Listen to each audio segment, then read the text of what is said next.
ሲነምና እኔ በጣም እንዋደድ ነበር። ስንተዋወቅ ዩኒቨርሲቲ ተማሪዎች ነበርን። ቆይ ግን ለምንድን ነው የማንጋባው? አንተ ጠይቀኝ እኔም ቢብያለሁ። እንዳገባው ጠየቀኝ። በቃ እኔም ይሻልኩት። እሷን ማግባት አትችልም።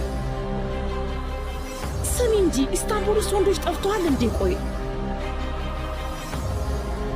ከሲነም ጋር ተጋባን።